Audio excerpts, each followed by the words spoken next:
Where's my hat? Where my hat is at. There my hat is at. I found my hat. I actually did lose it. I was looking for it for several minutes this morning.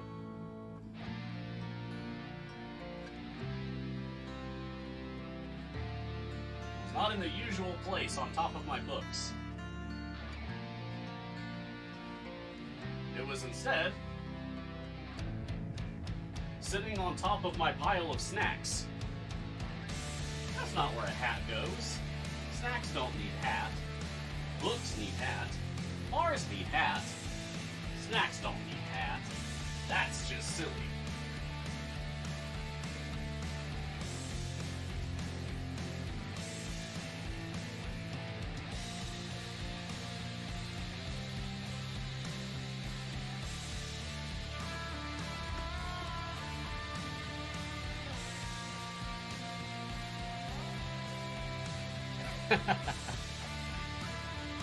Hello, foolish / earnest kobold.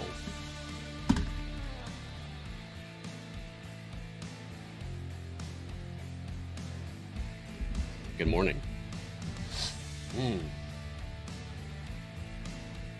It's another bright, beautiful, allergy-filled day. It's gonna be a lot of that. You're so ready for today's episode. I hope you're ready for disappointment. I don't have anything special planned. Just the same general fun that we always have, I guess. I mean, alright, to be fair, even when I go in without a plan, things usually get pretty silly, huh?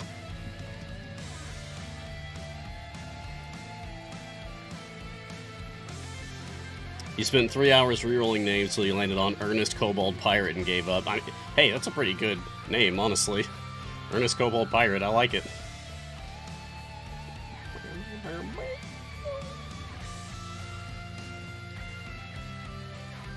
Could do a lot worse than that. Just what the doctor ordered. Ha! You need a new doctor. I can't be good for anyone's health. I'm too sugary sweet.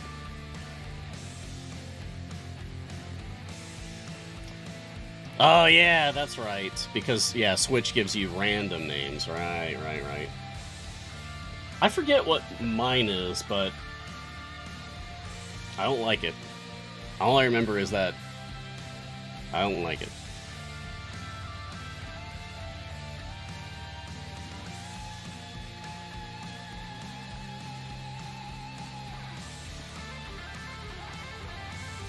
Yep.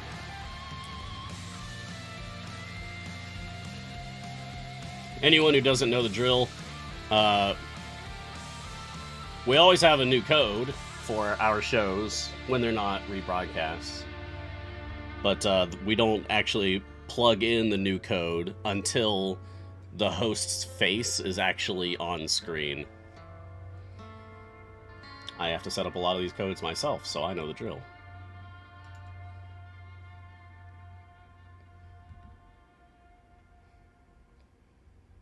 And blue. Okay. And blue.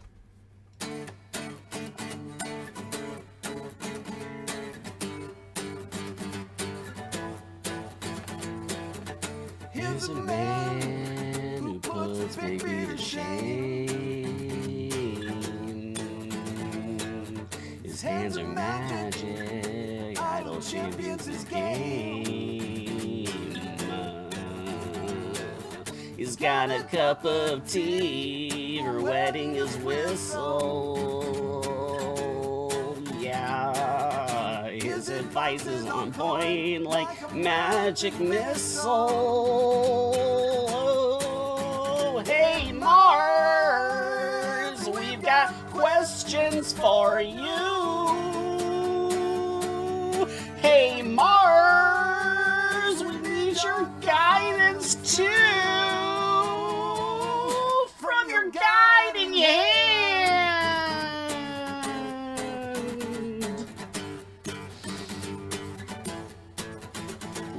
Sharp! I don't know what that was, but it was fun. Anyway.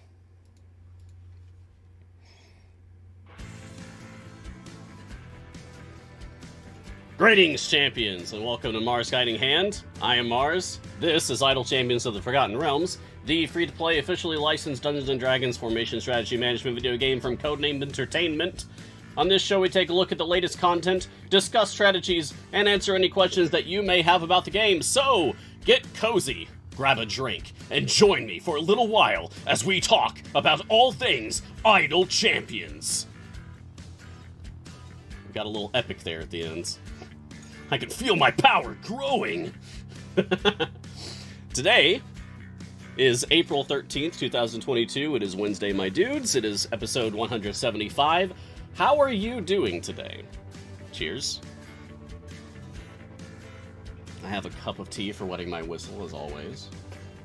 It's the last of a special Japanese tea that I picked up at a Japanese market. What I liked about this, there's this little hole in the wall, and I mean that literally. It is literally a hole in the wall. About an hour drive away from where I live. But it's a little Japanese market. It's kind of a secret. And not a single word of English is anywhere. It's all in Japanese. So, all I knew was that this is tea. And I do not know anything else about it. But it's pretty good. It's a roasted rice tea. But good morning. Why are you reading Winter Shorts with the voice I use for Crystal Blade? Winter Shorts!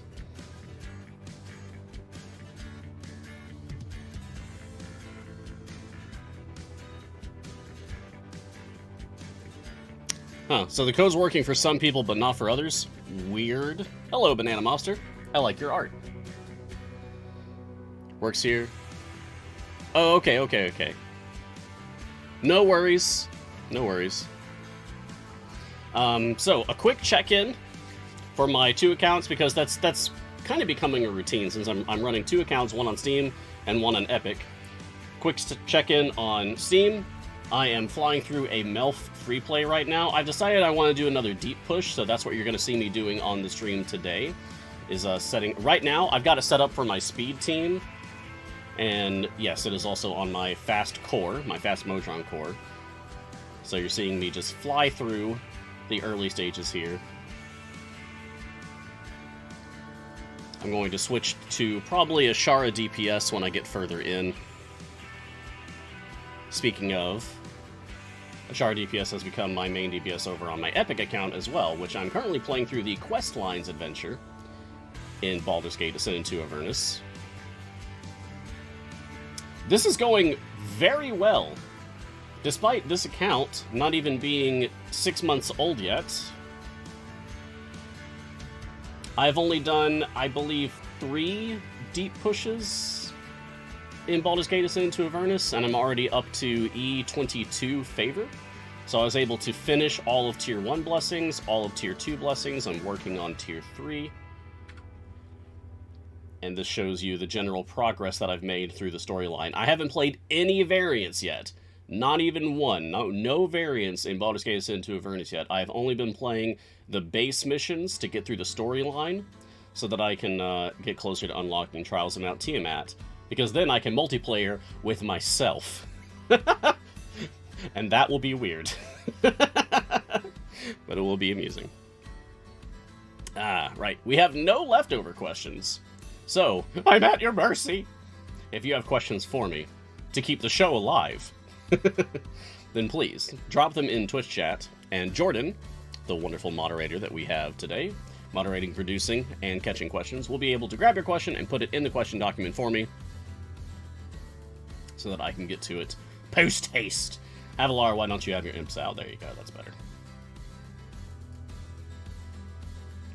I'm also using a speed team on Epic at the moment. I haven't even switched to, like, an actual good DPS team. Which is really cool, because I only need to clear 400, and my speed team is able to clear 350 on their own. That's fantastic. Alright. So, 9While9, first question up. Mars, is Lazaps worth getting? They're all worth getting. They're all good dogs. Yes, she is worth picking up, because at the very least, you're going to have situations where you need a tank, or you need another evil character, and the other tanks that you have simply do not apply.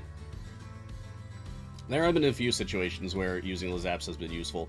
Lazaps is really good for lesson in classes, because Lazaps is an artificer, and there are very, very few artificers in the game, so she does not have a lot of competition for unique classes. So she's more of a niche use case champion right now. She's not one of the popular meta champions, but she does still have her uses. So yes, I would pick her up. Ultimately, you should collect every single champion, and that's not just like as a marketing ploy. I mean that because like there's stuff in the game, you're always going to be in a position where you are being denied certain champions, and so just having every possible champion to pick from is always going to put you in a more advantageous situation than if you didn't.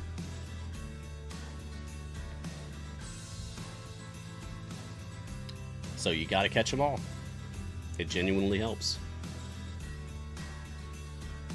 Oh, that's a good comment from Alpha Wolf there. I found that Lazaps is very useful for high intelligence runs, like Strahd Patron and other variants, since there aren't a lot of smart tanks. That's true. There's a lot of just dumb, meaty tanks in this game. Not a lot of smart ones, and Lazaps is a smart one. It's a good observation. Bubba, question. For newer players, full blue or better for core champions, but 2 familiars unlocked, will spending gems on familiars or gold chest allow me to ramp up more quickly? So you have full blue or better for your core champions already. Okay. And you have 2 familiars unlocked already. Okay.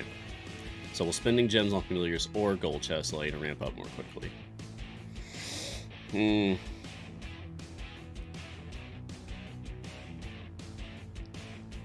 So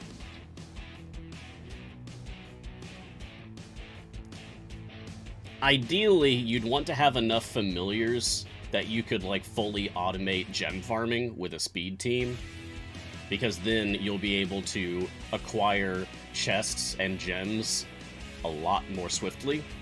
And then, of course, you can spend those gems on more chests, then open up all of those chests and get more gear and power up your team much more quickly. So, there's an argument to be made for that. However, there's also an argument to be made for chasing after epics now that you're full blue on your evergreen team. Now, not all epics are going to be like as useful as others. Like, ultimate attack damage or cooldown, I don't care about that for most of the evergreen champions, but some of them, sure. And like, I care much more about upgrading my Ashara on my Epic account than I would about upgrading, say, Brunor, for example. Because I'm just using Ashara way more. So there's definitely some considerations to be made there. But for you, specifically,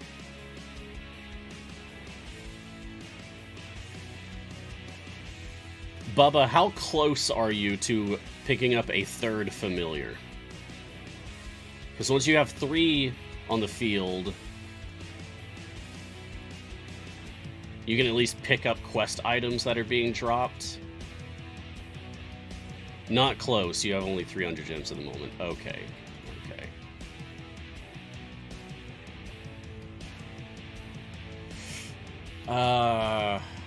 Okay, follow up. How close are you to having patrons unlocked? because each patron has a familiar that you can pick up. I've got 3 patrons unlocked, and I'm about 4.5 months into this account. How do you compare? You haven't looked at patrons yet. Ah, okay. So I'm going to recommend for you that you spend your gems on chests to keep gearing up your champion, specifically gold chests. It sounds like you're ready to move up to gold chest now. But you should also get your patrons going. So like while you're working on collecting gems, you should also be playing some patrons. That way you can earn patron influence and currency to pick up the familiars that they have available. So you can kind of do a best of both worlds approach there.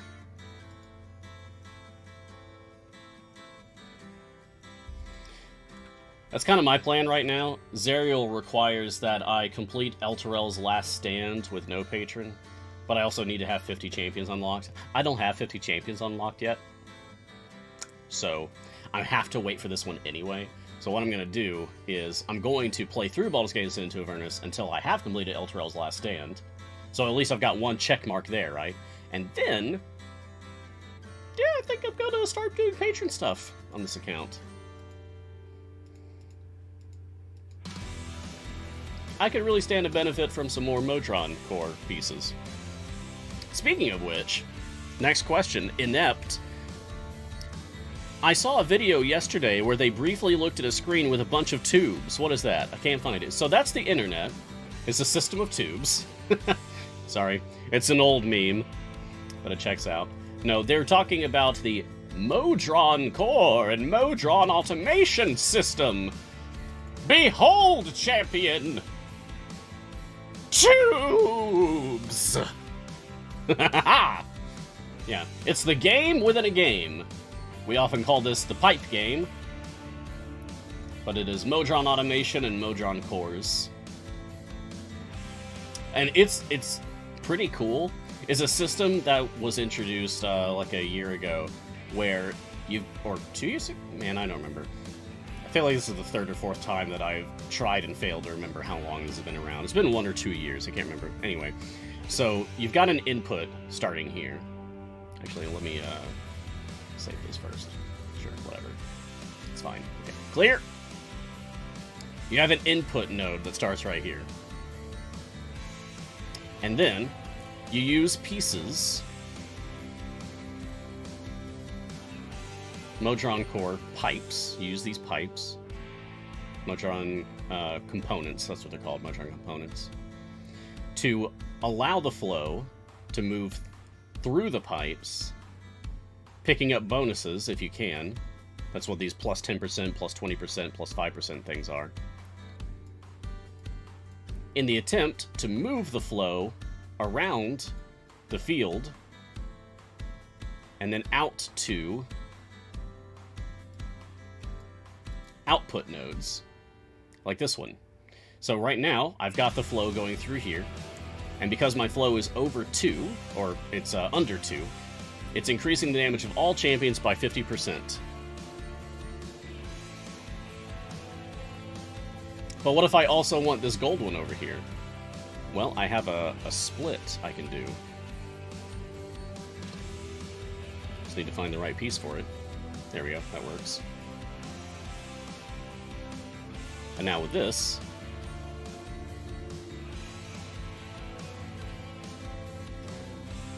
I can continue moving this around.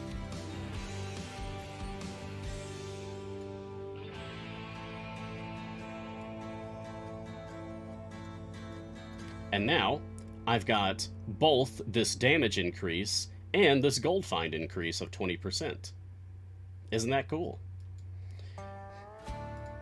You can save layouts that you've done so that you can return to them. This way you can experiment even after you found like a good one that works for you. You can still clear the board and play around with it again, see if you can make a new one. And if it doesn't work out, you can load the old one that you had. That's really useful. There's also multiple Modron cores. Like this, we're looking at the fast core right now. Oh my gosh, it leveled up! I didn't even notice! Ha! Awesome! I've got level 2 now. So cool. But there's also the Modest Core. This is actually the one that you start the game with. Well, you don't start the game with, but when you first get into Modron Automation, this is the first core that you unlock. This is the progress that I've made on this one. It's level 3, almost level 4.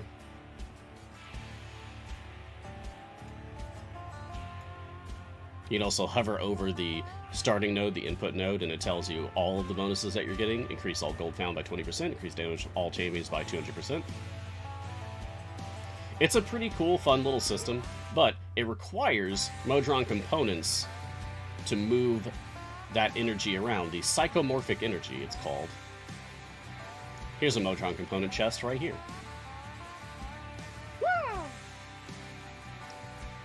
Alright, little disappointing.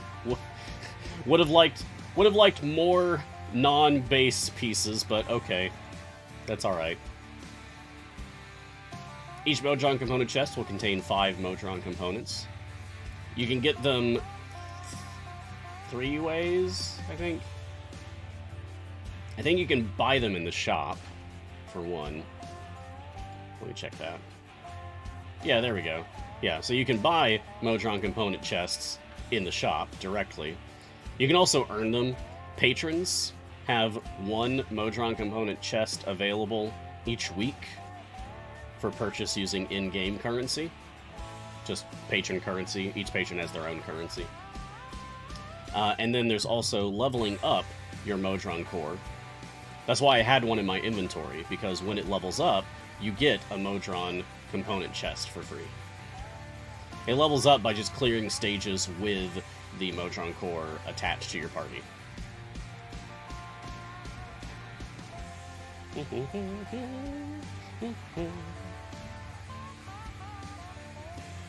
So there you go, Inept. I hope that helps. It's a pretty cool system. You unlock it by completing the Split the Party challenge adventure, which is accessed by hitting this button right here, Adventuring Parties, next to your Familiars button, Adventuring Parties. You have to have at least 2 characters in each slot before you're allowed to attempt the challenge. And then you have to have 3 characters in each slot to attempt Split the Party 2, which is the upgraded, more challenging version that gives you another reward. Alright, Broken Trashman. Question. Melf's Broken RNG is complete 200 consecutive areas with Melf's Speedy supplement providing the same buff. I'm sitting at 0 out of 200. Help, help, help. Luck, luck, luck. Patience, patience, patience. Marsha, Marsha, Marsha. No, that's really it. You set up a speed team, go to Mad Wizard, or go to wherever it is that you can set up automation, if you have it, to get you through stage 200. And that's it. You just have to be patient. I know, it sucks, but it's one of those that you literally just have to wait and keep trying, and you will eventually get it. I got lucky. I was dreading doing it on my Epic account, and the first time I put Melf out on my team, and I was doing a deep push. I don't remember where. Might have been for the event, actually. Yeah, anyway, he got it. First try. Streamer luck, I guess. I wish that was on stream, so I could have at least, like, remarked about it at the time, but it was not. Would have been nice. But that's it. I don't have any, like, special pro tips I can give you about making Melf's achievement easier or go faster. You've got to put him out there and just keep going to 200 and reset, 200 reset, 200 reset, 200 reset, 200 reset. Eventually he'll get it. You just gotta get lucky. That's the whole thing.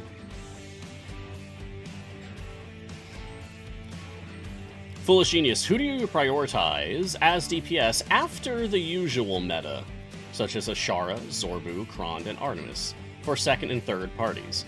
I find myself gravitating to Dahani, Prudence, and Frida. Oh, cool. Yeah, I like knowing what people gravitate toward when they're denied the meta picks. For myself, let's see. Oh, hey Shandy. There you go. For myself, let me think. On my Epic account,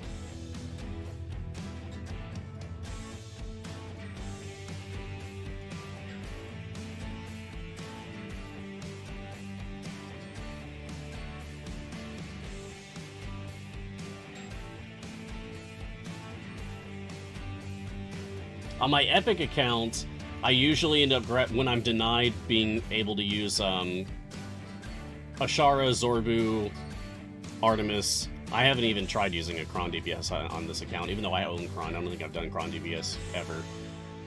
Maybe for some variants or something, but generally no. Anyway, I find myself gravitating toward Minsk or Lucius still. Yeah. I didn't really care much for Lucius until I played this Epic account, and Lucius was in that first event that I played, and I unlocked him, and he was just way better than any of my other champions at the time. So I still find myself, like, falling back on him when I can't use anyone else. Minsk as well, like, if Minsk has a favorite enemy that applies to the majority of the adventure that I'm on, and I can't use other DPS choices, I go for Minsk. But if it's like, I'm mainly fighting fiends, or something else, aberrations, that Minsk does not have a favorite enemy for, then I go Lucius, typically. On my Steam account, however, it's a much different story. Let's see, how far are we? 281 now. Nice. That'll probably go on until, like, maybe high 300s, 400. And then I'll need to switch things over to a actually good team. Anyway, so for my Steam account, who else do I use as DPS over here? When I can't use any of the meta options,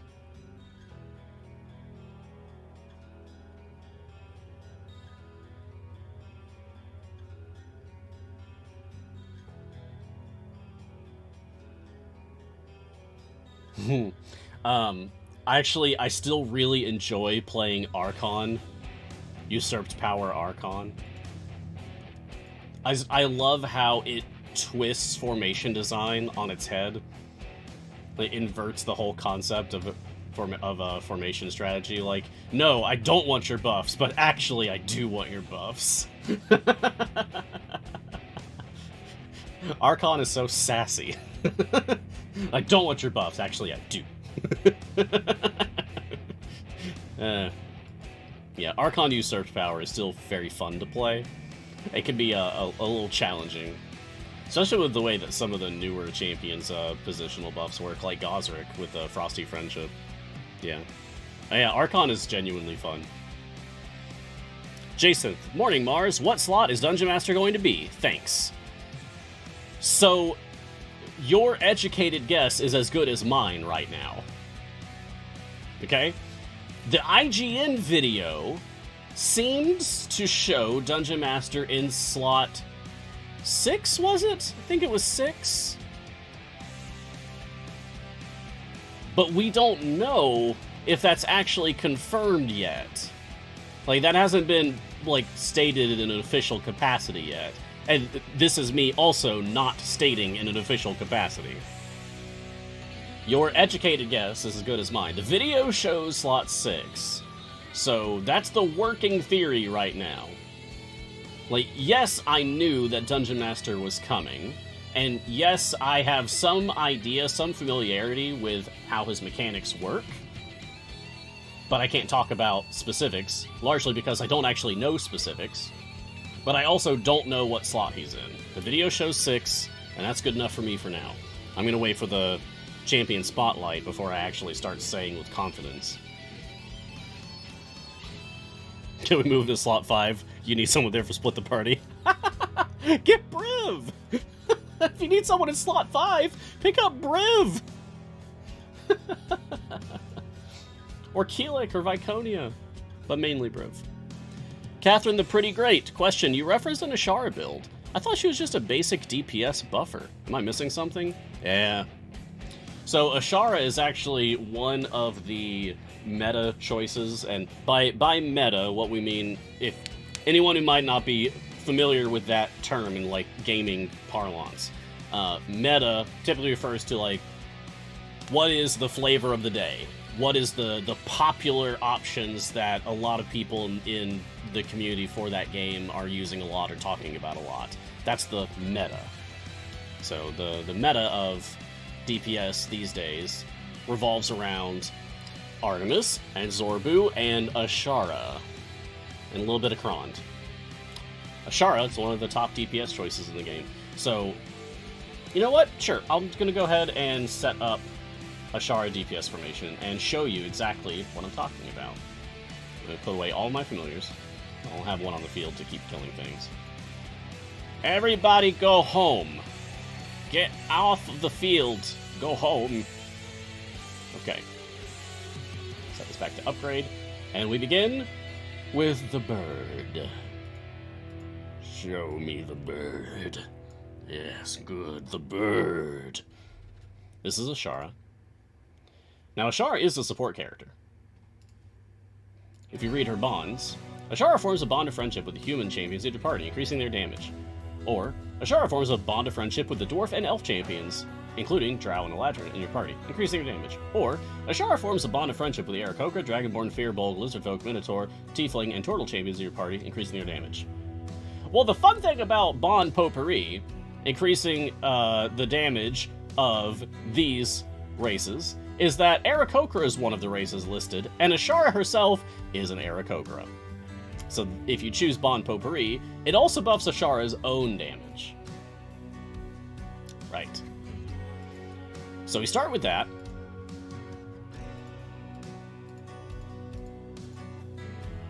And then eventually we're going to pick up an ability called Paragon of Kir Sabal. Increase the potency of each of Ashara's bond abilities by 100% for every matching bonded race in the party. Additionally, Ashara gains the effect of a given bond if at least 3 champions are affected by it. So if I can get at least 3 members of the Potpourri bond, that's again Aarakocra, Dragonborn, Fearbolg, Lizardfolk, Minotaur, Tiefling, and Turtle champions, if I can get at least 3 of those on the field, then Ashara will gain the bonus of her bond to herself. Which is cool, because Ashara is already gaining the bonus of her bond, because she is a member of the Potpourri bond. See, Bond Potpourri. Increase the damage of Ashara by, for me, currently 3.11 EO6. So, let's get some of my other favorite options out here. Let's go with Orkira. Let's go with... actually, no, not Grama. Let's go with... Well, who else do I use? I'm gonna cheat and just look at what I'm using. Oh, Donar. Yeah, of course, Donar. There we go, so there's 2 more Dragonborn. So now if we read Paragon of Kir Sabal, first bond, Potpourri affects 3 champions for 8.28 EO4% total bonus. Bond now applies to Ashara. So now we see Bond Potpourri increase the damage of Ashara by 2e7% and increase the damage of Ashara by 2e7%. So she's double dipping with that Potpourri bond. This is a crash course for Ashara DPS, okay? So if you already know this, it's okay to tune me out or correct me if I get something wrong. But if you don't know about this, this is your crash course for Ashara DPS. Crash course Ashara DPS. Blech, I got a little tongue-tied there. Okay, I'm going to move people into a little bit better position here. Alright, now we're going to keep leveling up Ashara. Now she's got her second bond choice. Half-bloods, exotic races, or short folk. Now here is where people tend to differ. If you're going Ashara DPS, you pretty much have to go with Potpourri as your first bond choice. But your second bond choice is a bit more open-ended. There's different schools of thought on this. Some people prefer half-bloods, some people prefer exotic, some people prefer short folk. I usually go half-bloods because you can get Averin and Omen and Briv that way, so I'm going to do that. Now, half-bloods just means I need to get half-elves and half-orcs on the field now. So I will. Here's Omen. Here's Briv. Here's Averin. Alright, and now that's second bond. Half-bloods affects 3 champions. Bond now applies to Ashara. So you want to aim for 3 or more stacks for each bond so that Ashara gains the effect of the bonds. And then again, with Potpourri, she's also gaining the bond already. So she is now triple dipping for bond bonus. She has the bond already because she is an Aarakocra for Potpourri. And then she's having the bond apply to herself because you have at least 3 members of the Potpourri group. And then the bond also applies to herself because you have at least 3 members of the, for me currently, the Half-Bloods group. You could go with the Short Folk, or you could go with the exotic races. Any of them are fine, but which one performs best for you is going to be different, depending on what champions that you have access to and how well geared they are. Beyond that, I also like to throw in Olkoria for her Spellcaster School. Olkoria gains a stack of Spellcaster School for each champion with a magical base attack in the formation. Each stack increases the damage of these champions by, for me, 3.26 EO4%, stacking multiplicatively. Current stack's 5, total bonus 1.01 EO6%. And then Watchful Order, Olkoria provides additional buffs based on the number of Spellcaster School stacks she has. So the fact that we have 5 stacks right now means that she's giving out attack speed of champions counting towards Spellcaster School are reduced by half a second, and increase the positional formation ability effects of champions counting towards Spellcaster School by 35% for each stack. Oh-ho. And then on top of that, I'll throw in Freely. Freely also has a magic attack, and it's just a really good buffer besides. And what else do I usually put in here? Oh yeah, Mr. Bailoff! That's another very strong choice. And, oh yes, then there's Hitch. Hitch also exists. Hitch just has a really strong buff that does apply for Ashara. Hitch requires that the champion he's buffing have a good enough charisma, and Ashara does. That's all. Okay, so now I'll just load this formation. Alright, taking neutral for Averin because Ashara is neutral. Show must go on. Go with the flow. Charismatic. Oh yeah! Tail Feather. Sturdy, always sturdy for Averin.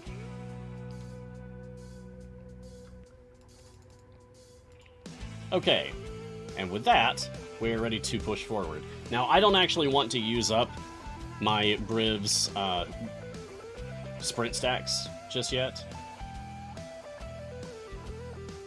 Yeah, he has a few.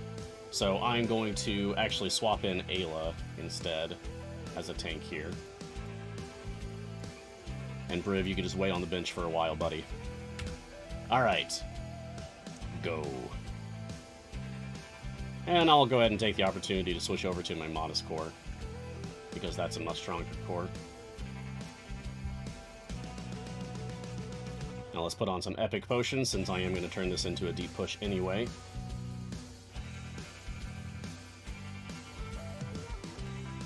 Alright, and we will check back on that again later. Back to my Epic account, and back to questions. And you'll see how far that Ashara DPS can really go. It's going to be over 1,000. Sylphied Echo. Hi, Mars. Question. Any advice for Wheat from the Chaff? Melf doesn't seem to think anything but every 20th enemy is evil, so I'm on level 7 after 30 minutes. Oof! That's rough. Oh, this is the final enemy that I need to kill here. Hold on. If I can beat this boss, then I can go on to the next stage. I was going to use my ultimates. Alright, so, advice for Wheat from the Chaff. It's one of the Melf variants. 175. Melf starts in the formation with Melf's Righteous Determination unlocked. That's the one where he decides whether things are evil or not, 50% chance. But all bosses are marked as evil for this one. Melf cannot be removed from the formation or swapped out. Only enemies Melf deems to be evil can be damaged. Okay.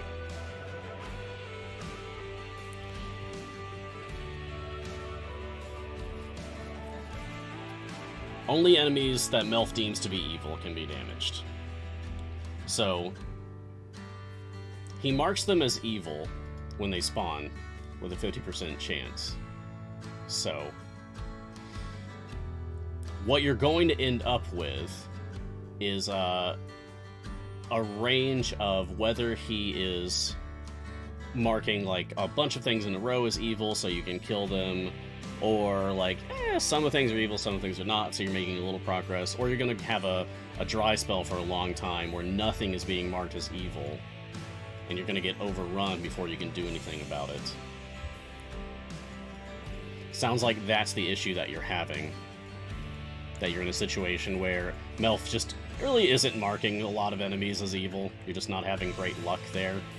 And so the result is that you're getting swarmed by enemies before you have a chance to actually fight back. Okay. So, thinking out loud here, I think my advice for this would be stack tanks in your party. Even if they're not on the front line, because the more tanks that you have out, the more health share they're going to be able to give. If you have shielders and healers, like Calliope or Kira, anyone like that, bring those out. The name of the game is stay alive long enough so that Melf can actually mark enough enemies as evil. So that you can then actually progress. Use Potions of Heroism. It's the blue ones. These increase the health of your champions. You can stack them up if you have to. You can use the small, medium, large, and epic ones together to get even more increased health. You want to get to a situation where your tanks can just bear the brunt of a wall of enemies until Melf actually has done his job and marked enough enemies as evil that you can get through.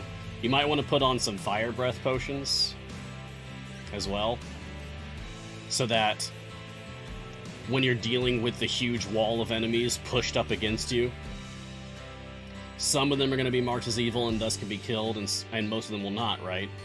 So your champions just might not be hitting the ones that can actually be damaged. They might be wasting their attacks on ones that are invincible. So if you put on a Fire Breath potion, then you could at least just manually click whichever one might be vulnerable. Oh yeah, I gotta get them out, thank you. You're an hour in at level 11? Yeah, that's rough. I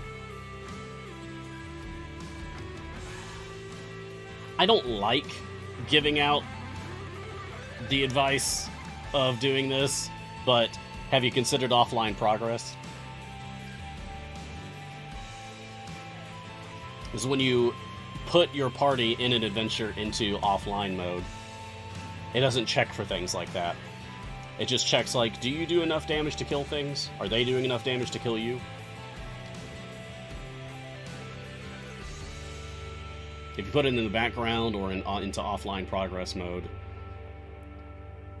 you could just have that one run in the background while you actually do something more fun. Yeah.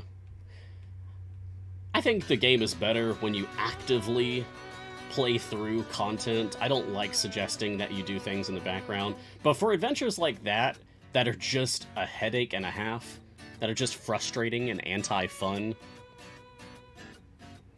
just put it in the background. You know, don't torture yourself.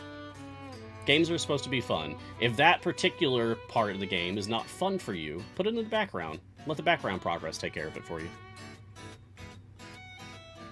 I understand. Remember, although I may be employed with Codename Entertainment, I'm still just a player of the game like you all, and a fan. So I get it. I know. Sometimes it's just really a headache. Yeah. Don't torment yourself. Good luck.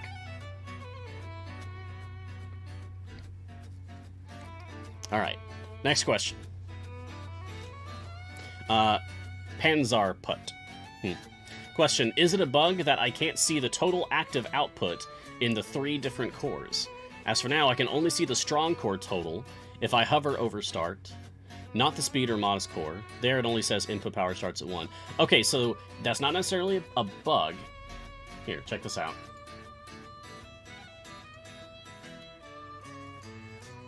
Alright, so here's my Epic account, and here's my speed core. I hover over my starting node and it tells me what all I'm getting. Here's my Epic account, and here's my Modest core, View core. I hover over the starting node and it only says input power starts at 1.0. Oh no! Even though I clearly have a bunch of different things. Well, I really just have one Epic output for gold here. Anyway. It only tells you your total buffs for your active party. So if I turn this off and move it over here, and move my fast core over here, now if I hover over it, it says increase all gold found by 480% for my Modest core. And for my fast core, it does not tell me my totals. It will only report your total buffs for whichever core is on your active party.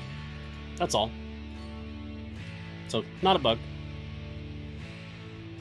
Now, if you do have it set as your active core, and you're not seeing the total buffs when you hover over the input node, then that actually might be a bug.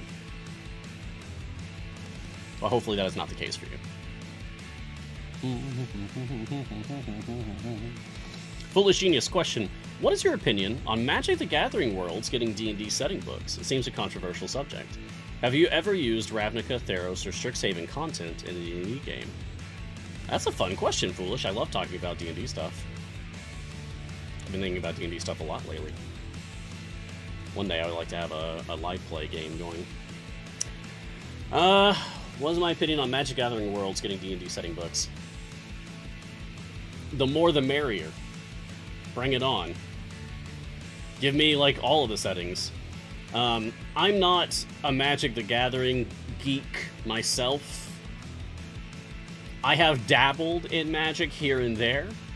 Every now and then they will introduce a set that I'm like, oh my god, that's so cool. And then I'll play a lot on, like, Arena. Or I'll get some cards. But for me, a lot of, like, actually playing Magic, I love the art and I love the mechanics, and I think Magic, the world and the characters and the stories are all so cool until I actually play the card game, and then I get frustrated because I'm constantly losing. I'd rather play cooperative stuff! You know, my favorite Magic the Gathering game mode was actually Arch Enemy. I feel like it didn't get a lot of love in the Magic community, but I really liked Arch Enemy because you actually did play as a team against one common foe. That was great! I loved that. So, mainly I just like collecting the pretty cards. Sometimes I'll use them as inspiration when I'm writing stuff, like for D&D. I got really into Eldraine, the Eldraine set, because it's all fairy tales and folklore, and I love fairy tales and folklore. That's so cool. They did a set based around that. Oh, love that. I got really into the D&D set, of course. I've collected the entire set for the Adventures in the Forgotten Realms set. I have so many extra commons that I don't know what to do with. Thousands of commons I don't know what to do with. They're just taking up space, just shoe boxes full of them. Anyway, so what do I think about Magic the Gathering books for D&D? The more the merrier. Give me every setting. Give me Eldraine. Oh my god, I would play an Eldraine setting. Oh man, that'd be cool. Or give me Mirrodin. Mirrodin was the very first Magic setting that I actually cared about growing up. I thought Mirrodin was the bee's knees. Oh man, that was so cool. The sunburst mechanic, oh, that was awesome. Like, yes, I'm gonna play every color. I don't like having to choose. Yeah, sure, give me Phyrexia. I think Phyrexia is terrifying. And horrifying. Just bone-chilling nightmare fuel. But, yeah, give me a book for that, too. Heck, make Phyrexia a Dread domain. I think that should count. The Domain of Dread for the Shadowfell. That feels appropriate. No, I think that's awesome. I want more people to play Dungeons & Dragons. And I love the crossover between Magic the Gathering and Dungeons & Dragons. There are people who have been waiting decades for that. Now that we have a D&D set for Magic the Gathering, and there's Magic the Gathering settings as books for D&D, oh man, they finally crossed the streams. It's amazing. I know Phyrexia ate Mirrodin. I'm still salty about that. Ah, God. They took something beautiful and ruined it. Ah! I will never forgive Phyrexia. Never. Oh, my cute little Mears. Aww. I feel so bad for them. It should have been a happy story.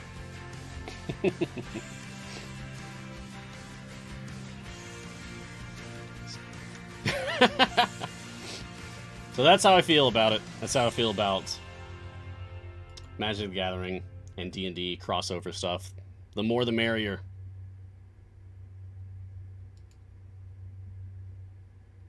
Oh, J-Dog. Did we get... Oh, you're right. Ah. They must have done another push after I got off of work yesterday. Okay, no problem. Thanks for mentioning that. I do want this to be accurate each day. There we go. Appreciate that. Alright. Kenrevip. Question, Gosrick's achievement, even the playing field. Any tips? Oh yeah, I got this one by just sheer random happenstance. Have Gosrick reduce an enemy's armor with 15 concurrent stacks of armor ablation. Ah, yeah. Okay. So, Gosrick applies a stack of armor ablation every time he attacks. Gosrick has a 4.5 second cooldown for his attack, but each of his armor ablation stacks has a 30-second time limit.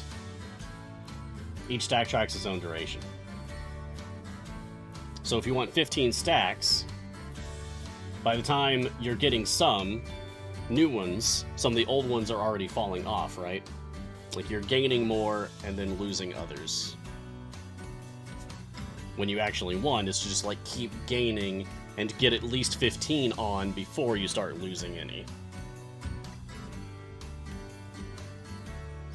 Ways to help with that. Make Gosrick attack faster, first of all. Whittle can help with that.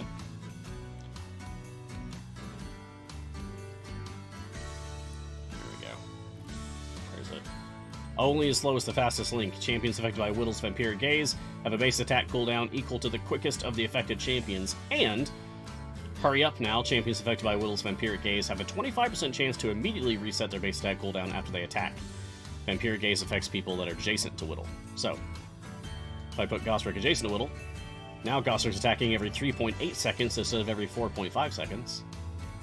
And he has a 25% chance to just immediately attack again. So, if you make him attack faster, and more often, he's going to be able to get those armor ablation stacks on an enemy much more swiftly. And then there's Narak, the real secret trick here. See, if I go back over to my Steam game, we're on 429 now. We could be going a little faster now, don't y'all think? A little bit faster now. Much faster now. There we go. That's better. And why not? I'll go ahead and load up the rest. Just a moment. I'll get back to the Gosrick thing in just a second. Sure. Why not? It's not like I'm hurting for having too few potions. Okay, so now I'm so buffed up right now. Gosrick. Slot 7. Make sure to take his middle specialization as well. Gosrick focuses freezing enemy armor. Gosrick increases the duration of armor ablation by 100%. So instead of having a 30-second fall off, it'll have a 60-second fall off, giving you a much better chance of getting up to 15 stacks. And then there's this guy, Narak. Narak has an ability called Get Zerai Focus, increases the potency of formation abilities of adjacent champions with a wisdom score of 14 or higher. For my Narak right now, it's 379.7%.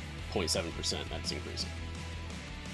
Gosrick definitely has enough wisdom. He's got a 20 wisdom. He only needed 14. So, Narak's Get Zerai Focus affects Gosrick's Frosty Friendship, making it a stronger buff. And it also affects Armor Ablation. So now if I just have them standing next to each other, you'll see that. There we go, Armor Ablation. Lowers an enemy's armor threshold by 71.95% for 287.8 seconds. That's a long time. That's nearly 5 minutes per stack. So, if you're having trouble getting Gosrick's achievement, number 1, make him attack faster and more often. Use Whittle. Number 2, put Narak on the field and put him next to Gosrick. For that matter, you'd want Whittle next to Gosrick too. So, you could do both. You could do Whittle and Narak next to Gosrick. And you'll have Super Gosrick at that point. Just really shredding people's armor. At that point, you just need an armored boss to do it on. So go somewhere where there's an armored boss. The final mission of Tomb of Annihilation has a Valindra Shadow Mantle. That's my go-to when I have to fight something that's armored.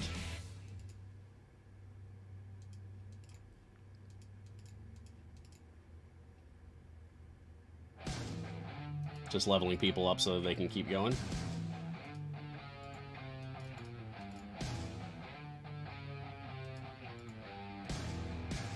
There we go. What do we need to beat here? 425? Yeah, we can do that. I'll probably have to switch to an actually good team, though. I do have an Ashara DPS saved.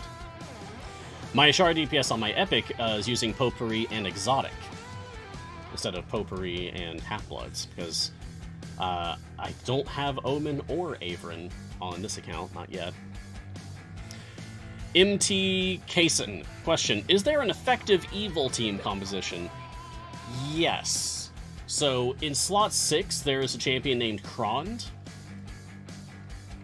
Krond's main self-buff, Survival of the Fittest, wants you to use as many champions with a good strength score, that's 16 plus, or evil alignment as possible. Krond wants big, strong champions, or evil champions, or both. And you can definitely do that. There are evil healers, there are evil tanks. Evil healers, there's Sasaspia in slot 1, she's a Yuan-Ti. In slot 5, there is Viconia, she's a Drow healer. There are evil tanks, Lazaps in slot, is it 8 or 9? 9. Lazaps in slot 9 is an evil tank, she's a Goblin Artificer. Archon in slot 12 is an evil tank. He's a Dragonborn Paladin. And there are, of course, various evil support characters as well. So yes, you could do an evil composition just for Krond doing that, but also, you don't have to use evil necessarily for Krond. You can also just go with the high strength characters, which there are plenty of as well. Other evil DPS characters that you could build around, Archon. Archon in slot 12, not just an evil tank, also an evil DPS. Archon Usurped Power is very fun, in my opinion. He takes the whole idea of formation design and flips it on its head. Because for Usurped Power, Archon wants to not be in a spot where he is getting a positional buff. Like Celeste, for example, buffs everyone that is adjacent to her. To make that work with Archon, you would want Archon to not be adjacent to Celeste, but you would want him to be adjacent to someone who is adjacent to Celeste. Archon will then see the buff that Celesta's giving that person, and then he'll say to himself, oh, I could do that better. And then he will do it better. He will have an even stronger version of that buff on himself. Oh, Blushi, thank you, chat. Blushi is also an evil tank in slot 2. A very, very good evil tank in slot 2. Very powerful buff. And she's a magic attacking tank, which also matters for certain team compositions, like if you're using Olkoria and you want more spellcaster school peoples. Honestly, some good options these days for evil formations. You can't forget Artemis. King of Shenanigans, Artemis. He is also evil and one of the top dog DPS options right now. He's also weird, though, like Archon. Artemis really likes when you have multiple DPS characters on the field, which you are normally trying to avoid. Lots of DPS and lots of positional buffs. Torgar, Prudence, yes. Also good options. True. Yeah, honestly, MT Kaysen, evil team compositions are doing pretty well these days. You've got plenty of options for going evil route. Lots of fun to play around with.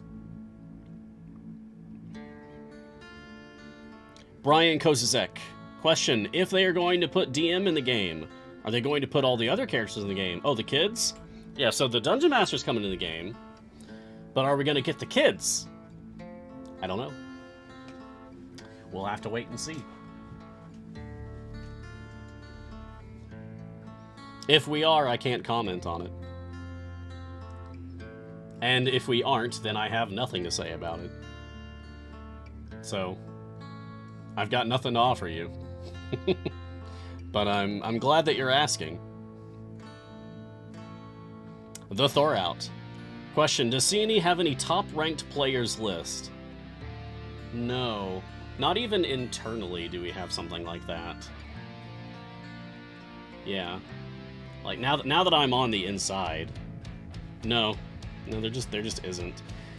You'd have to, like, manually check every single person's account information, which would take days. If you did nothing else, that would still take days to do. And then, like, how do you even compare that? What would that even be? Like, what would the top rank even be?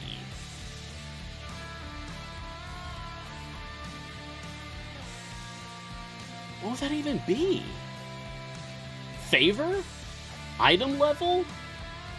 Furthest stage completed? Most achievements? Oh, hey, check my tokens. 22222. Oh, now it's ruined. It's 22223. Boo.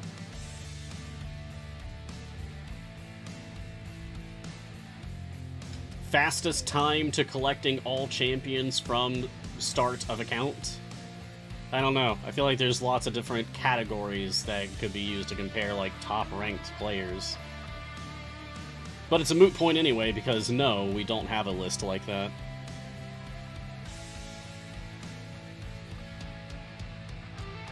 Connellan, question. Hey, Mars! Do you remember how big Desmond's Lament the Lost buff is with 3 stacks? I can't remember and can't find the data anymore. No. No, I don't. I mean, it was good. But do I know? With 3 stacks specifically? No. Could I potentially go somewhere where I'm denied 3 spots on the field and then put Desmond in and we can check? Maybe. Let's look around. Alright, so I've just switched to a different party, and I'm just gonna look around to find something that has 3 spots inactive.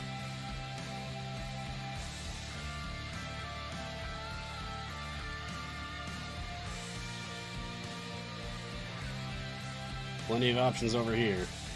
Oh, there's one. One.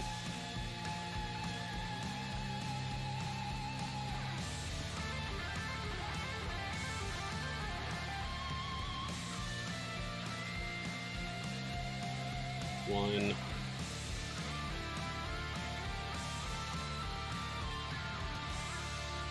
One, two. Close. You can see I did, like, all of the early ones, and then, like, none of the late ones. I was just trying to get the sheer numbers done so that I could qualify for unlocking Ulcoria. Like, oh, do 45 adventures in Waterdeep Dragon Heist. Okay, I'll do the 45 easiest adventures in Waterdeep Dragon Heist.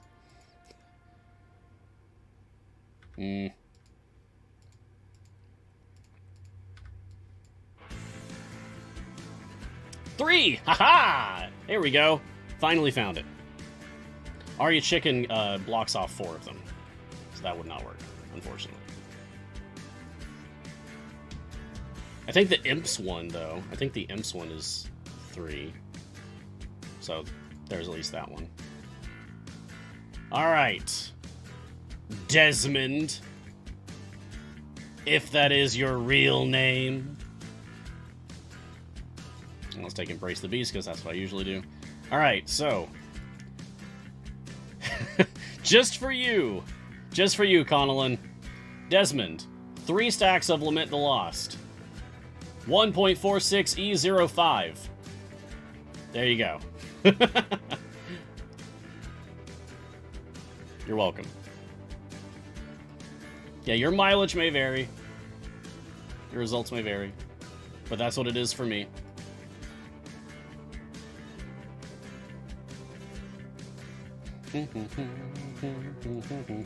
Alright. Back to it. Zujun, question. At what level does Modest Core get stronger than Speed Core? I don't know what the break-off point is. I really don't know, because it would depend on, like... there's too many factors. Like, which nodes do you have? There's too much to compare, like, going through different levels. Like, if they're both level 1, are they, like, which one's better, or are they equal? Are they both level 2, which one's better, are they equal? Are they both level 3, which one's better, are they equal? It also depends on what pipes you have, because maybe you have the right components that it requires to get a really good system of loops that you can fully epic everything on Fast Core for, like, level 2. And maybe you can only get, like, rare flow or uncommon flow from Modest Core for the same level. I don't know.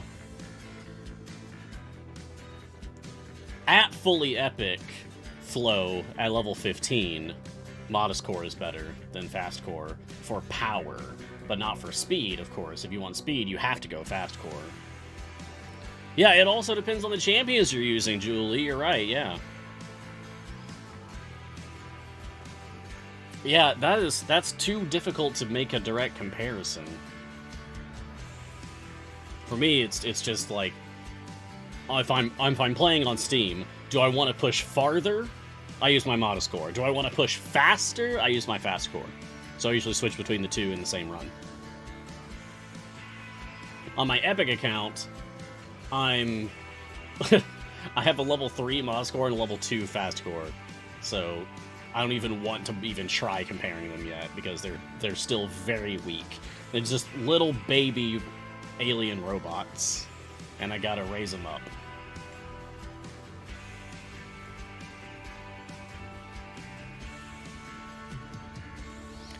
Vigo90, which familiars can do click damage? All of them. All of the familiars, no matter what they look like, perform the same functions. All of them. So, Armor Juniper, Gelatinous Cube, Almirage, Aura the Homunculus, Disco the Baby Moonstone Dragon, Frost the Wolf Cub, Twinkle the Fairy Dragon, Shandy Fan Fairy Familiar. Literally all of them, the Phoenix Familiar. Every single one of them performs the exact same functions, which is to click on things for you. If you put them on the field, they do click damage to enemies. If you put them on leveling something up, they will level that thing up. by clicking on it to level it up. If you put it on an ultimate, it will click on that ultimate to activate it.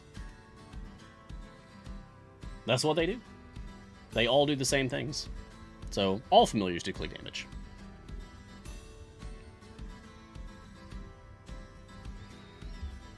Yes, 9while9, you use different cores depending on what it is that you actually need to do. One isn't objectively better than the others. You switch between them depending on the situation. If you want faster, go fast core. If you want farther, go modest core. Unless you're using a high-strength DPS character like Kron, in which case for going farther, you'd want to use your strong core. Assuming that they're all level 15 with full epic outputs. One Slayer question. Do any speed jammies boost offline progress speed when Motron farming? No. Speed mechanics don't work for offline or background parties.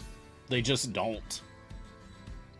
Now, to compensate for that, seeing he did something a few months ago where there was an update. It used to be that it took 60 seconds to progress a background party through a stage, and they dropped it down to 40 seconds to help everybody out.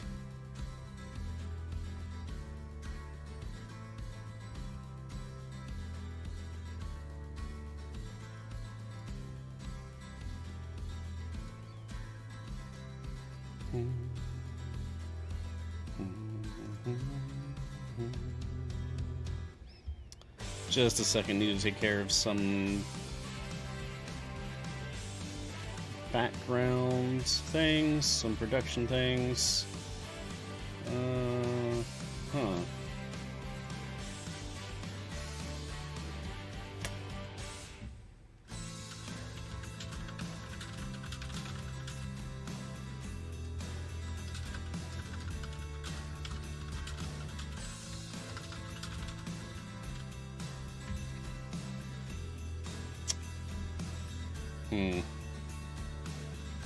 Okay. Everything's fine. There is a tiny fire. But there is literally nothing that Jordan or I can do about it. So we're just gonna have to wait it out. Nothing's wrong with the game, don't worry. It's nothing that affects you all. Alright, Hypnotic Sheep. Have you seen those new Art Deco cards? I got out of Magic years ago, but this new set is beautiful. Oh yeah, they're doing like a Prohibition era crime gang set or something that's got some Art Deco stuff going on. That's not my scene. That's not my scene. But I respect that they're making some bold choices. It's cool. Like, it feels like Magic is just trying new things. Just getting weird with it, you know? I like that. I respect it. Oh, demon crime families, even better. Yeah. Yeah, I like that they're doing this. I respect that they're doing this. It gives me hope for, like, even more flavorful, interesting things in the future, right? I just don't like this specific flavor of this set. It's not my thing. I'm glad they're doing it, but it's not my thing. Bill Slowski. Question. Hi, Mars. Hello. How do we get the achievement playing the field for Gosrick? Oh, yeah. So, that's the one that we were talking about, even the playing field. You want to have Gosrick reduce an enemy's armor with 15 concurrent stacks of armor ablation. So, I went through, like, a long-winded explanation of that earlier in the show, but to sum it up, you want Gosrick attacking faster and more often because each time he attacks, he applies a stack of armor ablation. To make him attack faster and more often, put Whittle on the field next to him. So, have Whittle, use Whittle. Second of all, take Gosrick's middle specialization, because his middle specialization doubles the duration of the armor ablation stacks, because the armor ablation stacks fall off after a period of time. By default, it's 30 seconds, but with the specialization, it's 60 seconds. It gives you a much better chance of getting 15 concurrent stacks. Because the hard part is, like, getting enough stacks without things falling off. So, if you're making them attack faster, more often, and the stacks last longer, then you can do it. And finally, put Narak on the field next to Gosrick. Because Narak's Githzerai focus affects a lot of Gosrick stuff, including the effectiveness and the duration of the armor ablation stacks. To the point that, for me, I can get my Gosrick armor ablation stacks to last nearly 5 minutes each.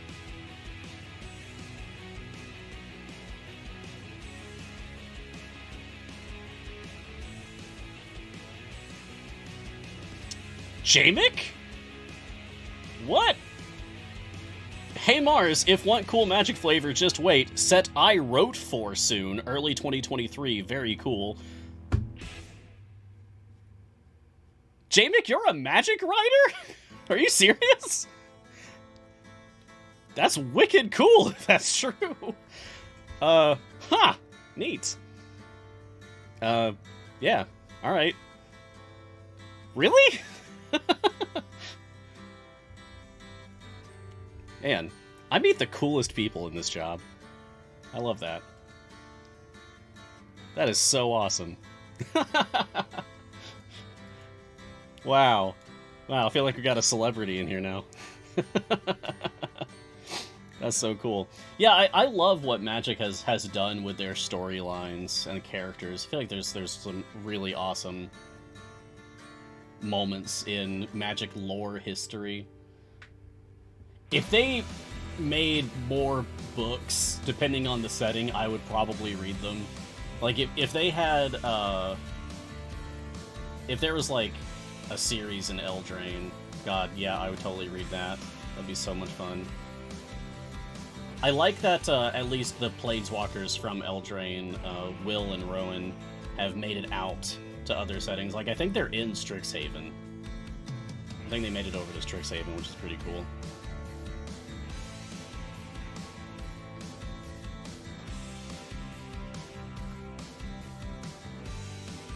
We have a Magic character in Idle Champions. Technically, Eliwick. Eliwick is a Planeswalker. She's got a card from the Adventures in the Forgotten Realms set, and she is a champion in Idle Champions as well. Foolish Genius Mars, MTG Arena stream win. You would not enjoy it. Do you know what I play on Arena? Do you know what I play in Arena? I'm familiar with Magic parlance for, like, styles of play. So, does anyone want to take a guess at what I play for Magic? Because there is an answer. There is a correct answer. And Darperfed immediately gets it correct.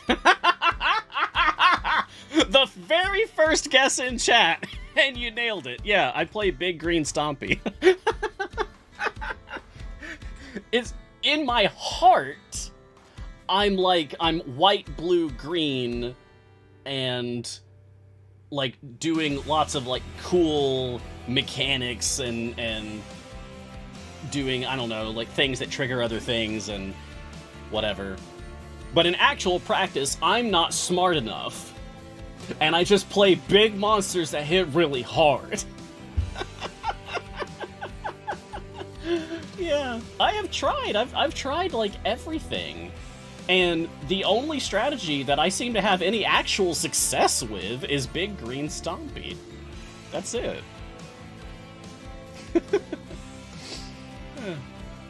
Sailing it. Question. Thanks for simultaneously streaming on YouTube now. Yeah! As someone who watches C&E content mostly on my TV, it's a much better experience than Twitch. Will you be monitoring YouTube chat for questions as well? Okay, so real talk. I can see all chat simultaneously. So we use Restream. So I can see, like, Restream is plugged into my OBS stream software directly. And if anyone comments in Twitch chat or YouTube chat, I see both of those in the chat that's in my OBS. And there's a little icon next to everyone's name indicating whether they are from Twitch or YouTube making that comment. So if anyone watching this on YouTube right now makes a comment, I will see it. It's not just Twitch, I'm also watching YouTube.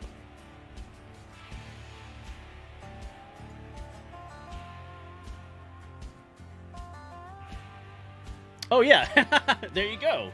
Yeah, Scott Armstrong on YouTube says, cool, hi Mars, hi.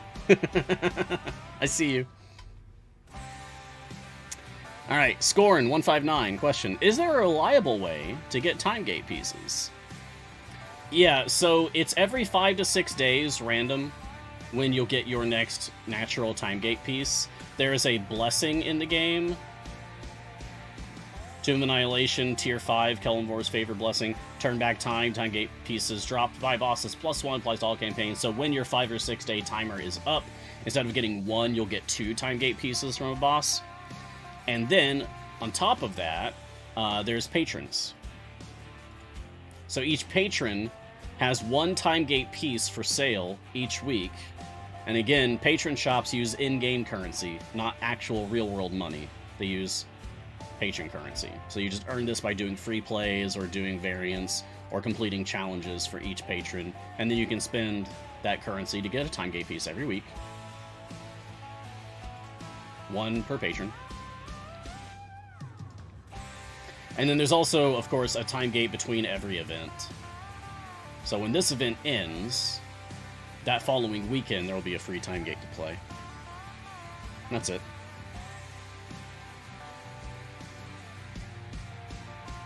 Okay, here's another YouTube comment from Mistress Maelstrom. I love being able to rewind the VODs in real time. YouTube is my preferred. Still watch Twitch, but I wish the links in-game directed to YouTube first. Yeah, I gotcha.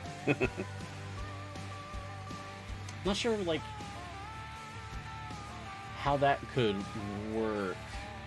I wonder if we could get set up somehow that, like, you could have, like, a preference in your settings where you could choose whether the notifications would send you to Twitch or YouTube.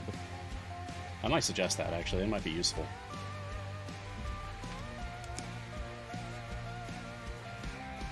And write that down before I forget. I think this might actually be a good idea.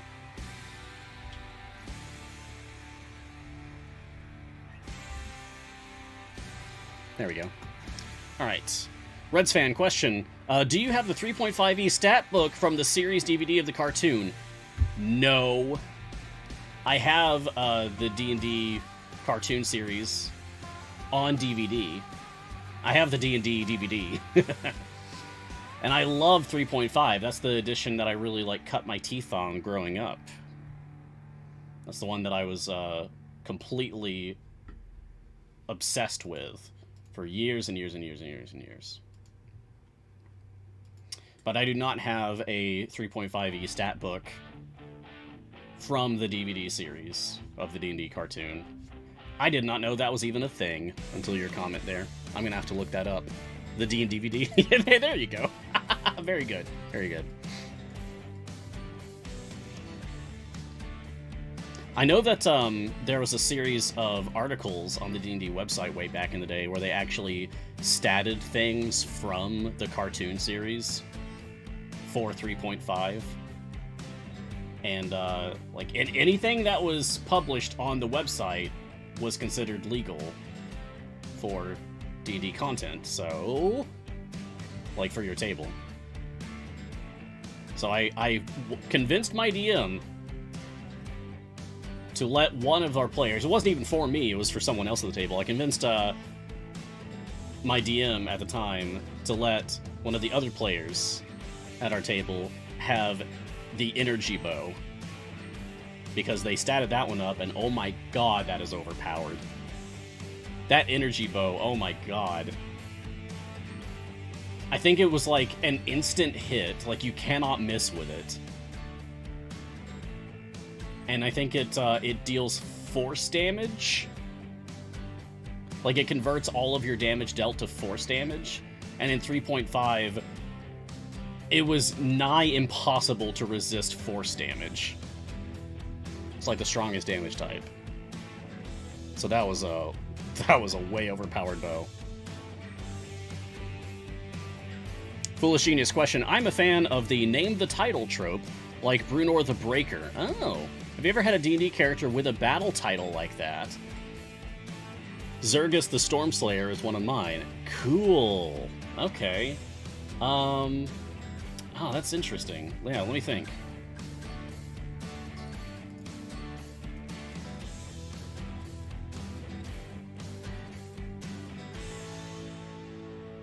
Okay, it'd help if I said out loud. All right, so I had Ever Calm, ASMR Bard.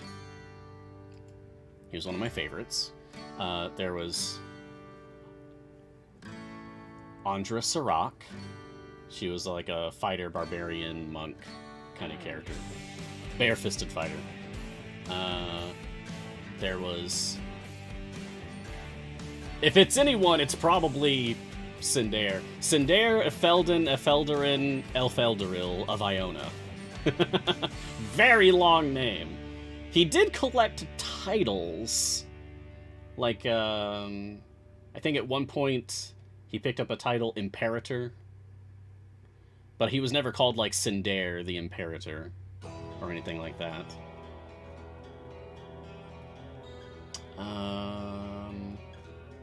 Thalafothris was a paladin, a revenant paladin, and a drunkard. And...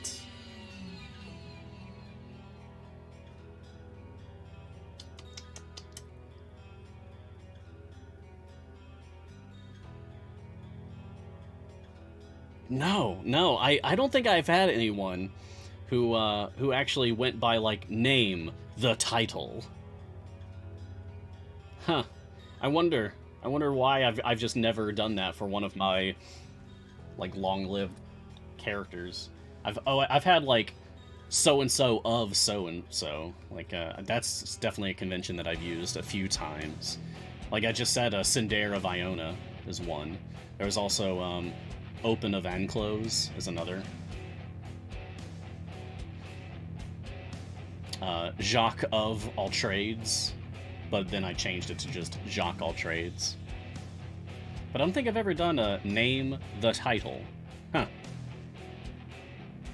Maybe I should. That'd be fun to come up with some titles for my most beloved characters. Jonathan Skyfell. Not a question. Gratitude. Okay. Mars. Months ago, I asked you for advice about teas that have bits too small for metal mesh. And yesterday, I picked up a box of tea sacks from the sister who gave me the tea in question. We also did a picnic.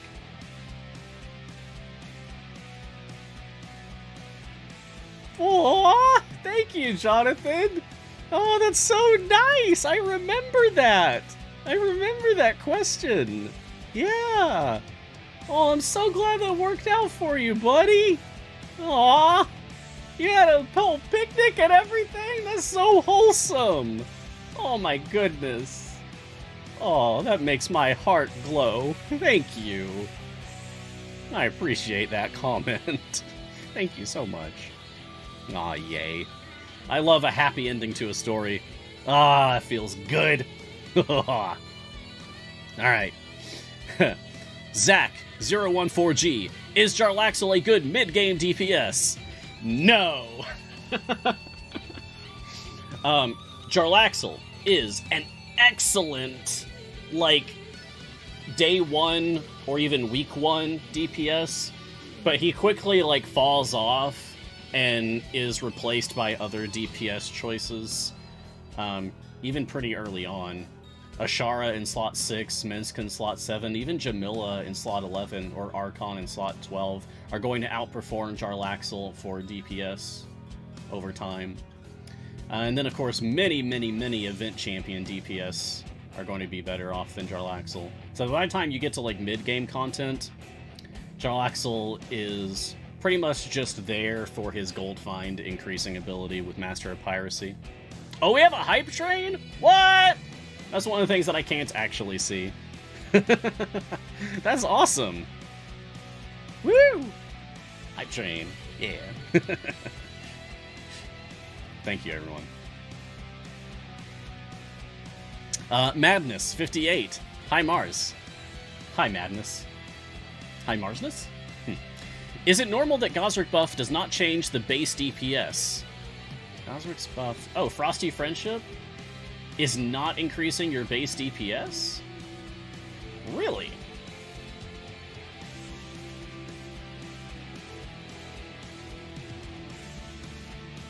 Okay, so I've got an upgrade here for Frosty Friendship 200% up. Alright, let's see if these numbers change when I click on this.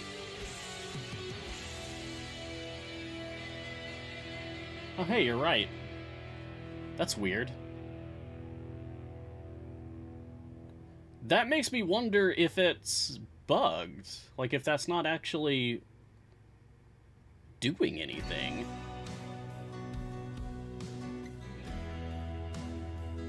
Huh. That's weird. Yeah, I don't know about that. Is it normal that Gosrick buff does not change space to... It's... I mean, it's not normal.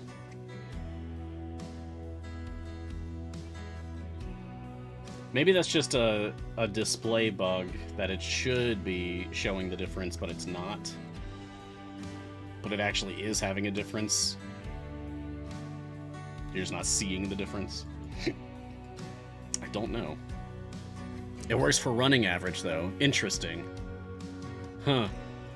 Yeah, that's an odd one. I'm gonna write that down and ask about that. That's weird. Gosrick, Frosty Friendship. No base DPS change.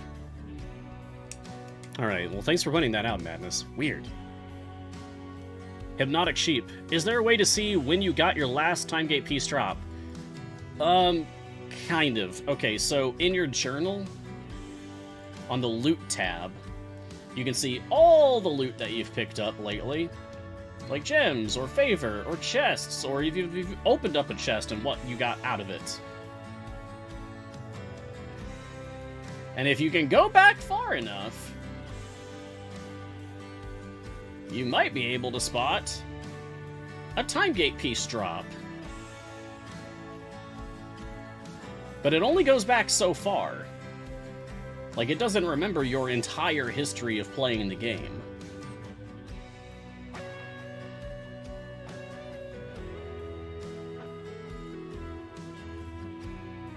So if you're lucky,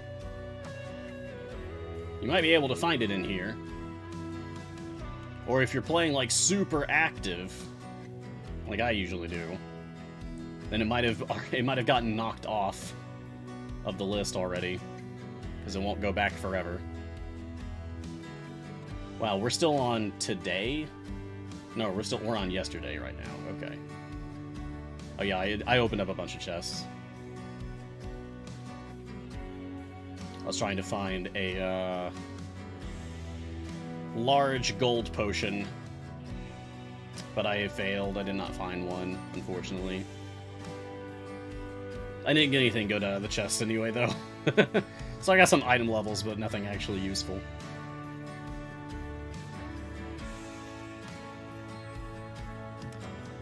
You can see that this is tedious. This takes a while.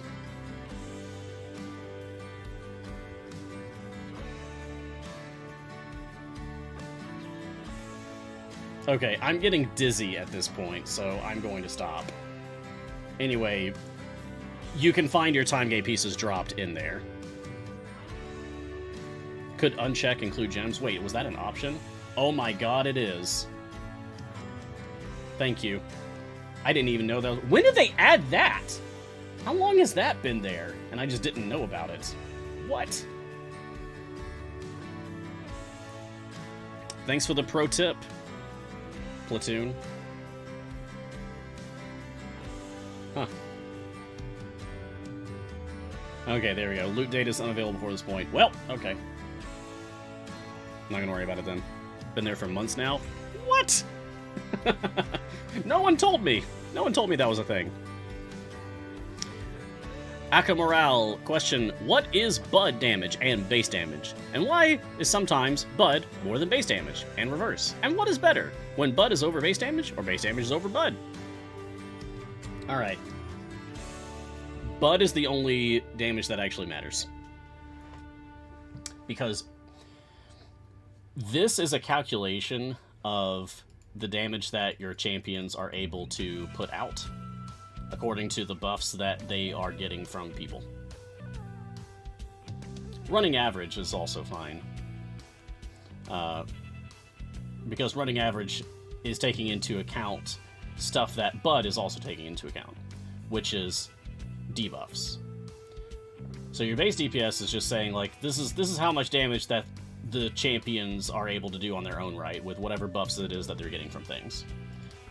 But Bud is taking into account how hard they're actually hitting stuff. So if you have, say, Warden, and Warden has put Hex stacks on an enemy, so that enemy is able to take more damage, because they take more damage from all sources, and then a champion hits that enemy, they're going to do more damage than they should be capable of because of that debuff on that marked enemy. That's going to spike your Bud up, and that's why your Bud is going to be higher than your base damage listed. It'll also be reflected in your running average there.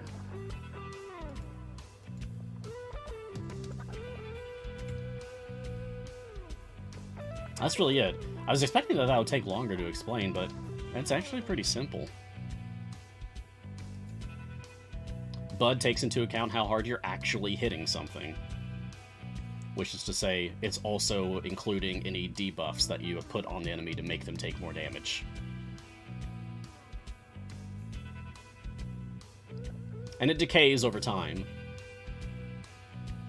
So it can get down to a point where it is much lower than the actual damage that you're capable of putting out. Because you might just be waiting for another Bud spike to happen, where you hit something hard enough with a lot of debuffs out. But yeah, not actually complicated. Well, let's check back on my Steam game again, since it's been quite a while. There we go! There we go! Now we're on stage 1089, and moving along. Excellent. Sweet. So I'm working with E42 favor right now, and I'm already up to E46 on this push. And we haven't even slowed down yet. Nice. So I should definitely be able to reach E50 favor on this push. That's exciting. Oh, let's check on my trial amount team map. Awesome. Looks like everyone's pulling their weight, including me this time. Good, good, good. So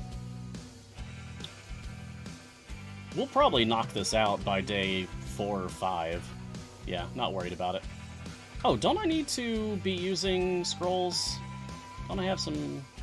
Yes, I need to be using scrolls. Alright. So I can get that achievement. Oh, that's already the maximum. That's already the maximum. That's already the maximum. That's already the maximum. That's... Okay. Alright, alright. Fair enough, fair enough. I should use them on day 1 or I miss the chance.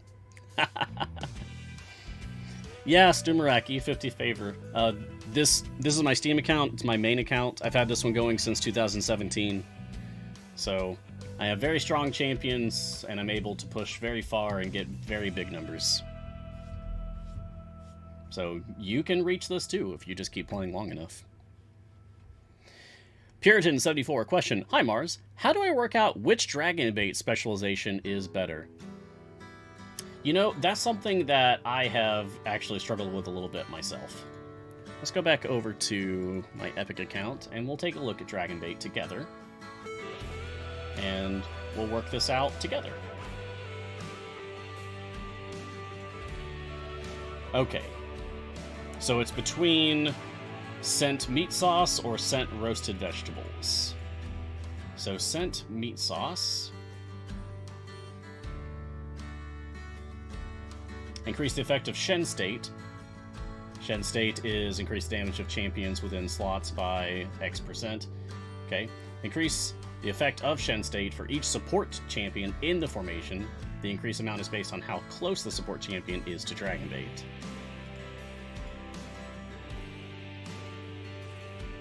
Ah, okay. Alright. Changes the distance values of scent meat sauce from 1 slot away, 2 slot away, 3. Okay, so the farther they are away, the more effect you get. Versus, by default, it's just 2 steps away. Oh, right, but, well, changed depending on if I have healers in the formation or not. That's right, I remember this now, when Dragonbait first came out. Yeah, he has this very interesting ability that's affected by different things, like what other champions you actually have in the formation. It's affecting like how far it goes and how much it gives. It's kind of like Melf in that regard. Melf's, yeah, his adaptive support spell is similarly themed, that the exact mechanics change depending on who all you have out in the field. Oh, wow, Bell. Okay. I'm probably gonna have to switch to an actually good team for this. Jeez. Alright, the other one is Roasted Vegetables. Increase the effect of Shen State by 255.4% for each enemy attacking Dragonbait and for each enemy in rage attack. The effect is increased by 100% for each other tanking champion in formation. Increase the effect of Dragonbait scent roasted vegetables ability by 50%. Okay. So if basically this comes down to, is your Dragonbait close to other tanks? If he is, then scent herbs and spices to increase the effect of scent roasted vegetables is probably going to be useful for you. Alternatively, you can consider where are your other champions in the formation in relation to where Dragonbait is positioned? Because you want Shen State to be buffing your DPS.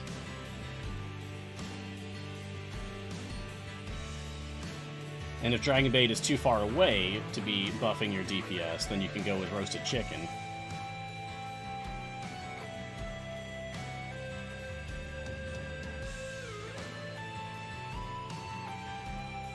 There we go. So, like, if you're using Delana DPS, where Delana wants to be in the absolute back, then Scent Meat Sauce might be good for that. So yeah, it probably depends on what champion you're using for your DPS, where they're positioned, and then whether you have other tanks around Dragonbait or not. Those seem to be the deciding factors for this. I hope that helps. I'm not the best at using Dragonbait. Now, I need to make an actually good team here. Because my champions are getting their butts kicked.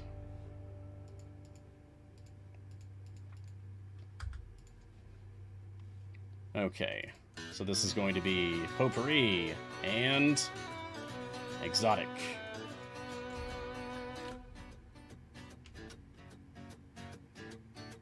Just gonna level up everybody. Alright. Arctic, please. Tail Feather. Best Friend.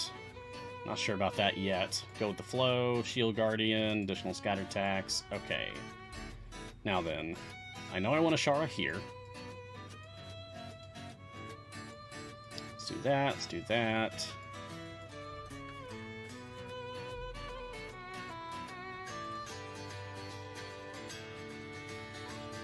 Now, if I get Briv out here, who am I replacing? Gosrick. Okay, you can go here. I'm not going to be able to get a Tiefling onto that spot. I don't have a Tiefling tank. Try again, Shaka. Give me a 5th slot to work with. Hey, there we go. 4 out of 5. Not bad at all.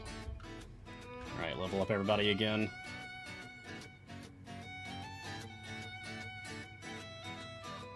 Alright, Belle. Time for a rematch.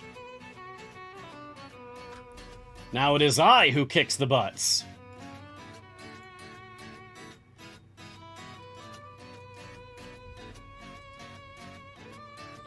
I'm not even going to give you a chance to reach this formation. Get behind that wall, Belle. Haha. There we go. Yeah, rip him up, Ashara. Well done, team. Moving on.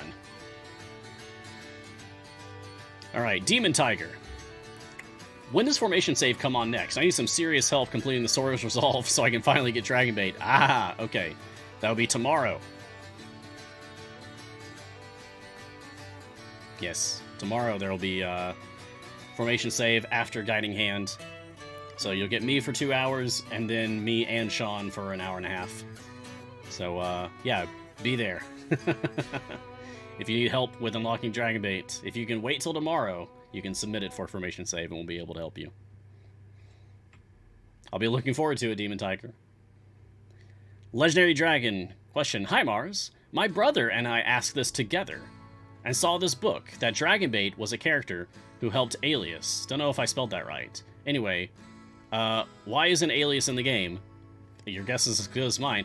I mean, for us to use any, like, Wizards of the Coast D&D lore character, we have to get permission from Wizards of the Coast. We can't just put whoever we want in the game.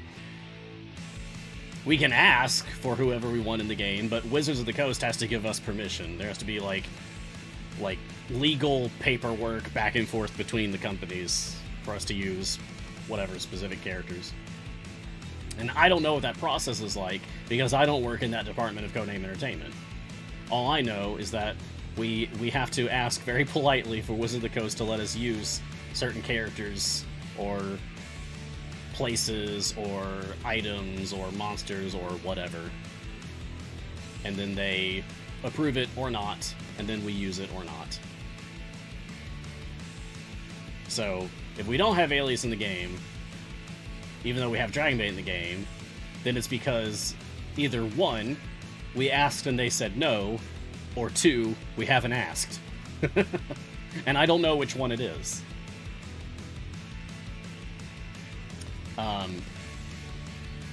Dragon Bait, as we're using him, is not really the Azure Bonds Dragon Bait. That's the name of that book, is Azure Bonds. See, Dragon Bait appears in the Tomb of Annihilation 5th edition campaign book. He's an NPC in that 5th edition campaign. And so that's why he appears as an unlockable NPC in the Tomb of Annihilation campaign in Idle Champions. That version of Dragon Bait, his, like, partner in justice, I guess, because not partner in crime, they're definitely not criminals. His partner in justice is Artis Cimber in Tomb of Annihilation.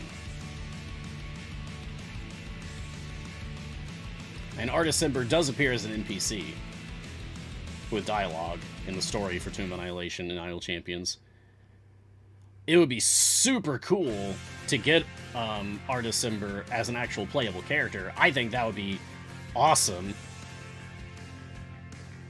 He's got, like, a cool magic dagger named Bookmark. And he's got a cool magic ring that could end the world. I'm not kidding. He's got a cool magic ring that could bring, like, the Ice Age to the Forgotten Realms. It's incredible. Yeah. I think it'd be awesome to have Artis Cimber in here, and then maybe he could have special interactions with Dragon Bait or something. I don't know. We're probably not going to get him at this point. It's been years. But he's an NPC, and that's okay, I guess. Chabster. Question. Regarding familiars on background parties with no champions on the field, does having 3 out of 5 familiars on the field or 3 or 5 familiars on the field, and 1 to level click damage, make background progress faster? Or is the thing with just having 2 familiars, 1 on the field and 1 to level click damage? You just need 1 on the field and 1 on click damage. I don't think having more familiars on the field for background parties matters. I think you just need 1 on field and 1 on leveling click damage. I don't think the game cares about having more.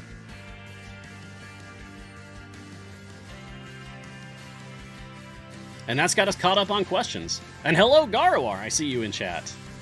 Good to see you, buddy. Hope you're doing well. Yeah, it's wild that we're actually getting Dungeon Master, isn't it? When I first heard that was happening, it was just like casually mentioned in a meeting because like everybody else on the team knew and I didn't, so like I was the one late to the party, and someone just casually mentioned it in a meeting, and I spit out my tea like, what? So yeah, that kind of blew my mind. Oh, man.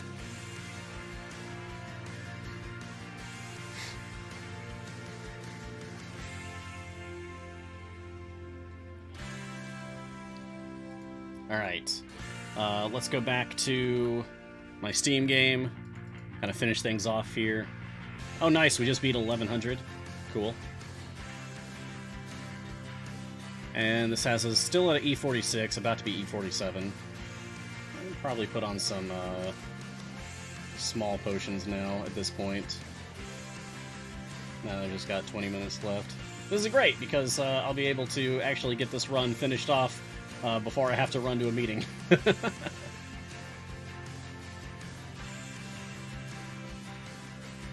Why not? More potions, more potions.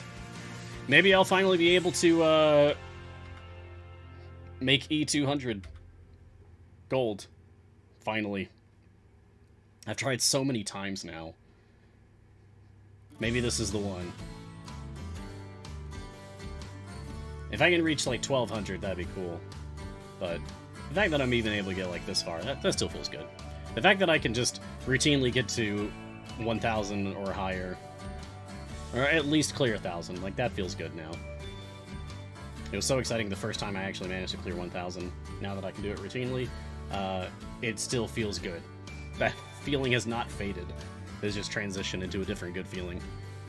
Have I done an Azaka farm over 1100? I have. I have Azaka farmed on like 1160 for sure. I remember doing an Azaka farm on 1160 at one point. I've probably done higher than that. 40 stack roll? No. 10 stack. I don't think I've ever done an Azaka farm on more than a 20 stack. Yeah, that's the problem. It's just, I know you know what I'm talking about. It's so tedious.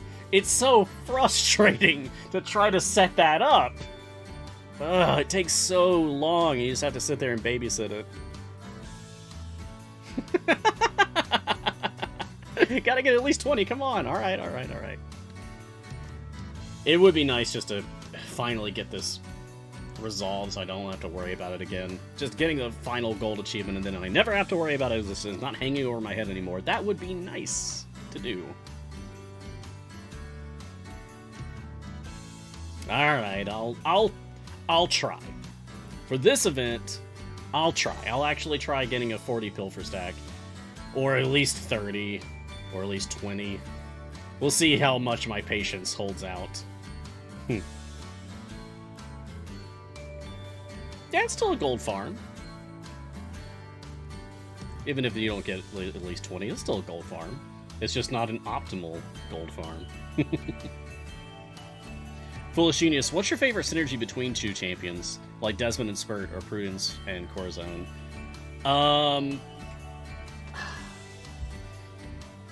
Honestly, right now, it probably is Desmond, Spurt, Blushi. I love that when they are spirits, they count as dead for Desmond's Lament the Lost. I think that's so fun. I love that they did that. And I hope that they continue doing that if they make other characters that have... why aren't we moving? There we go. That was weird. I hope they continue doing that if we have other, like, spirit form champions. I think that's so cool. I love that that's a thing that they do. Wow.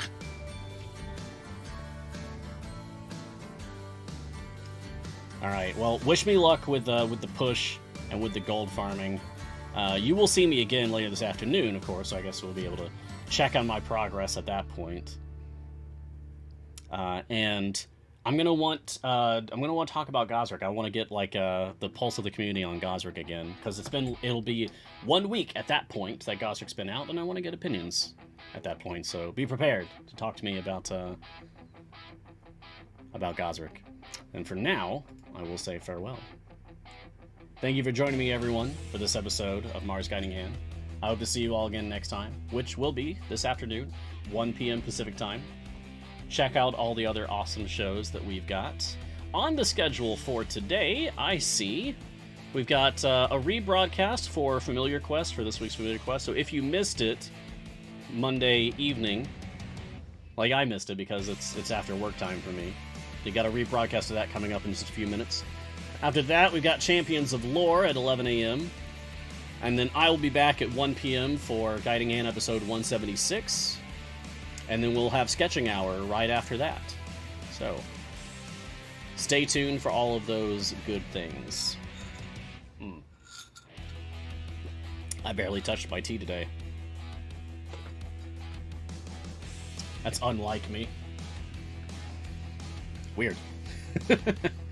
You can follow Idle Champions on social media, on the platform of your choice. You can find me on Twitter at Ryan Blake Hall, but please call me Mars. That's my preference. Thank you. Thank you to Codename Entertainment. Thank you to Jordan for moderating, producing, and catching questions for us today. And thank you, everyone, for watching, wherever you are in the multiverse. Stay safe, be kind, and until next time, look sharp. See ya.